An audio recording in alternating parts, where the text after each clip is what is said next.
นิยายเสียงเรื่องข้อผูกมัดซาตานตอนพิเศษ Special Chapter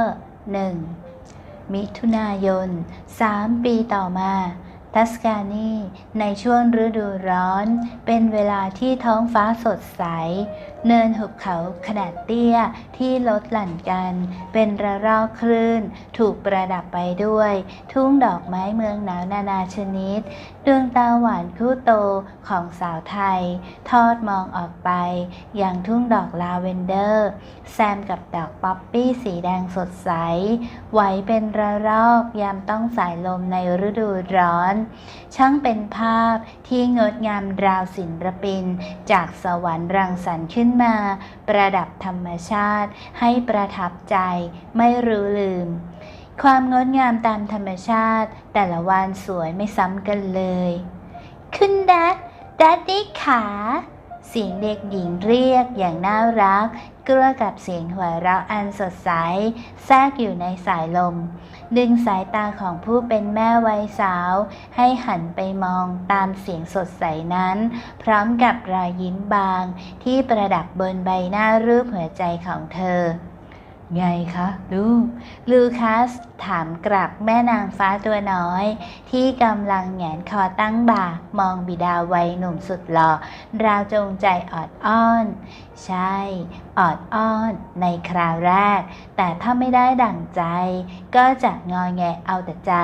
และถ้าถูกขัดใจอีกนางฟ้าตัวน้อยก็จะสวมบทบาทเป็นนางมารร้ายแสนงอนตัวน้อยๆได้อย่างแสนน่ารักพฤติกรรมเรียกความสนใจนี้ลูคัสและการรวี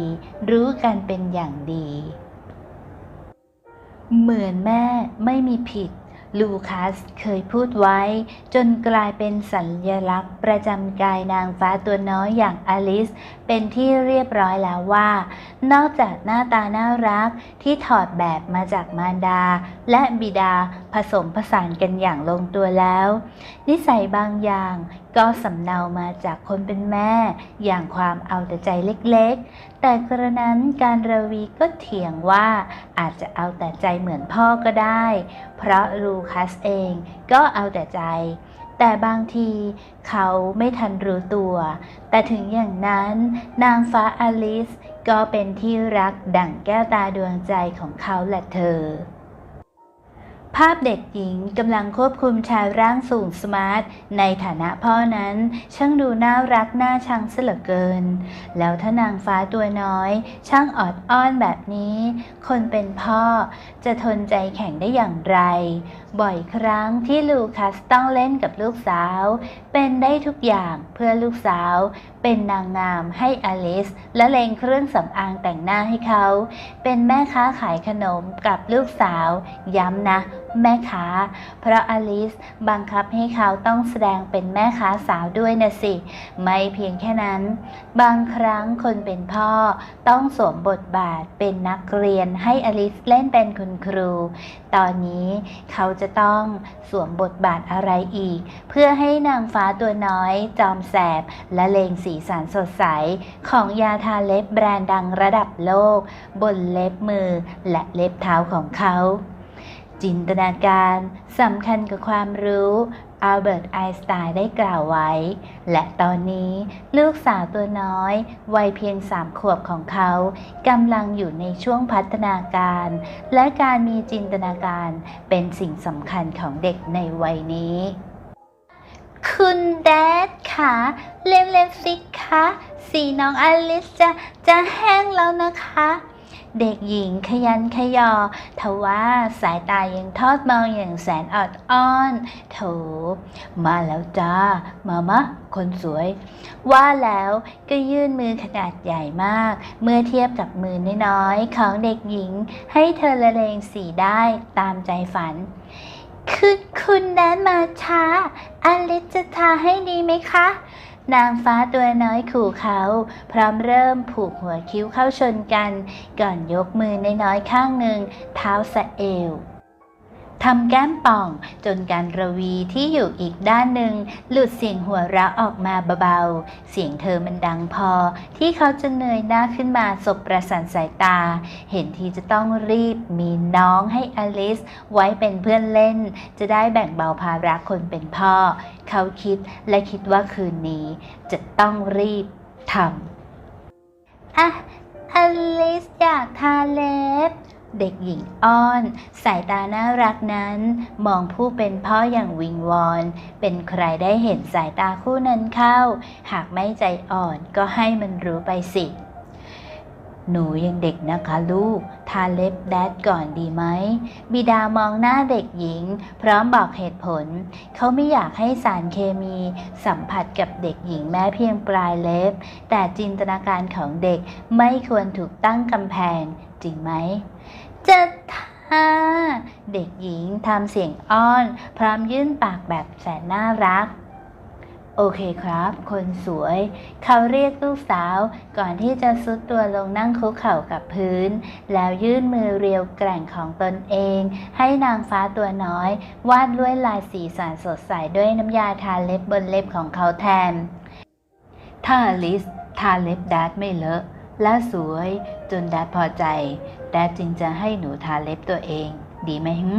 เขาหยุดจ้องดวงตาคู่น้อยๆที่เป็นประกายน่ารักโอเคค่ะเขาสรุปเธอพยักหน้าน้อยๆพร้อมตอบอย่างยินยอมพอกันเลยพ่อกับลูกการระวียิ้มพอใจ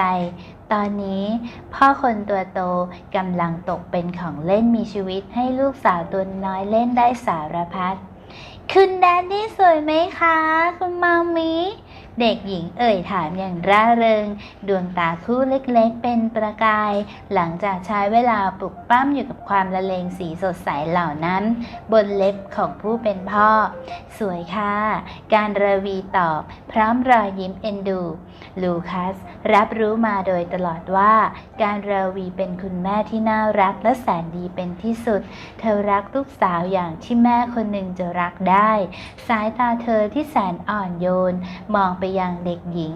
มันเป็นภาพที่เขาประทับใจอยู่เสมอเขารู้สึกว่าตัวเองช่างเป็นผู้ชายที่โชคดีที่มีภรรยาสาวสวยอย่างการระวี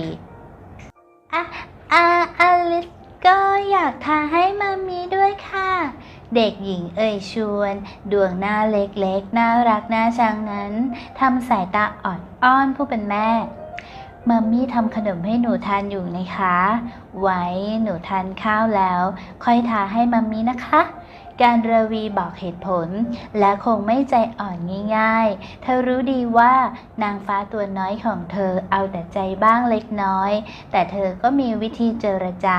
และปรามนางฟ้าตัวน้อยของเธอได้เสมอเอาแต่ใจได้แต่ต้องอยู่ในกรอบเธอไม่อยากจะเลี้ยงลูกอย่างตามใจเพราะรู้ว่ามันไม่ดีในระยะยาวเมื่อได้ฟังแล้วอลิซก็ยิ้มตาหยีอย่างแสนน่ารักได้ค่ะงั้นอลิซจะทำให้คุณดัดก่อนเด็กหญิงพูดดีไหมคะนางฟ้าตัวน้อยถามความเห็นจากผู้เป็นแม่ด้วยรอยยิ้มสดใสดีจ้ะลูกการระวีตอบลูกสาวที่ยิ้มตาหยีอย่างประจบประแจงรอยยิ้มที่มารดาวัยสาวเห็นทีไรใจอ่อนยวบทุกทีสายตาอันเปี่ยมไปด้วยหัวใจรักของการระวีมองไปที่บุตรสาวตัวเล็กๆวัยกำลังน่ารักที่กำลังแต้มสีทาเล็บหลากหลายสีสันลงบนเล็บมือและเล็บเท้าของบิดาราวกับว่ากำลังรังสรรค์ผลงานศิลปะชิ้นเอกอย่างนั้นเองขณะเดียวกันนั้นผู้เป็นพ่อของเด็กตัวน้อยก็เงยหน้าขึ้นมาสบประสานสายตาคู่สวยของเธอเช่นเดียวกันวันนี้ลิซอยู่กับคุณยายอย่าสนนะครับผู้เป็นพ่อเอ่ยบอกอย่างเอ็นดูรักใคร่ได้ค่ะนางฟ้าตัวน้อยพยักหน้าหงึกๆดูคล้ายกับตุ๊กตาเดี๋ยวคุณยายจะมารับเขาบอกขณะสายตาคมมองลูกสาวตัวน้อยอย่างเอ็นดูแล้วคุณแดดกับคุณมัมมี่จะมารับอลิซไวๆได้ไหมคะนะคะ เด็กหญิงถามเหมือนกำลังขอคำมั่นสัญญาจากเขา แต่ปกติเขาก็ไม่เคยพลาดในการทำหน้าที่ไปรับไปส่งนางฟ้าตัวน้อยอยู่แล้ว สัญญาจ้ะวันนี้ลูคัสมีนัดดูบอลกาโชซีรีส์นัดเปิดฤดูกาลนานแล้วที่เขาไม่ได้เที่ยว2-2กับการรวีเพราะตั้งแต่มีอลิสชีวิตก็เป็นครอบครัวต่อให้ไป2 คนมันก็รู้สึกเหมือนขาดอะไรไปวันนี้เขาจึงต้องฝากอลิสให้คุณหญิงชอบพุทธและบรรดาลุงทั้งสองดูแลครอบครัวนาคบันมาเที่ยวอิตาลีเป็นเวลานานหลายสัปดาห์แล้ว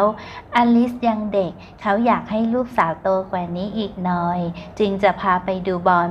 ตอนนี้ขอใช้เวลา2-2กับการรวีเพราะเผื่อว่าจะมีจังหวะซาโวเข้าประตูรักผลิตทายาทตัวน้อยอีกสักคน2 คนไว้เป็นเพื่อนเล่นอลิส